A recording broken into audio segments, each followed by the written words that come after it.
கேரள மாநில மலப்புரம் தேசிய நெடுஞ்சாலையில் மழை நேரத்தில் நோயாளியுடன் வேகமாக சென்ற ஆம்புலன்ஸ் கட்டுப்பாட்டை இழந்து சாலையில் வழுக்கி சென்று தடுப்புச் சுவரில் மோதி கவிழ்ந்து விபத்துக்குள்ளான காட்சி சிசிடிவியில் பதிவாகியிருக்கிறது. இது தொடர்பான கூடுதல் விவரங்களோடு இணைகிறார் எமது செய்தியாளர் கண்ணன். வணக்கம் கண்ணன், உங்களிடம் இருக்கும் தகவல்கள் சொல்லுங்க. வணக்கம். அதாவது கேரள மாநிலம் மலப்புரம் பகுதியில் இருந்து நோயாளியுடன் கோட்டையை நோக்கி தேசிய நெடுஞ்சாலையில் சென்று கொண்டிருந்த ஆம்புலன்ஸ் இரட்டைத்தான் இந்த பகுதியில் வைத்து கட்டுப்பாட்டை இழந்து சாலையில் வழுக்கி சென்று சாலை சுற்றுச்சுவரில் மோதி விபத்துக்குள்ளானது. வேகமாக சென்ற ஆம்புலன்ஸ் மழையால் கட்டுப்பாட்டை இழந்து சாலையில் வழுக்கி சென்று சுவரில் மோதி கவிழ்ந்து விபத்துக்குள்ளானது.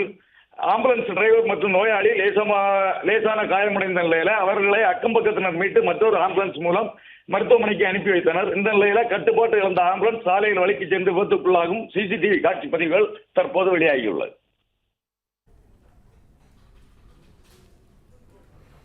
நன்றி கண்ணன், உங்கள் தகவல்களுக்கு.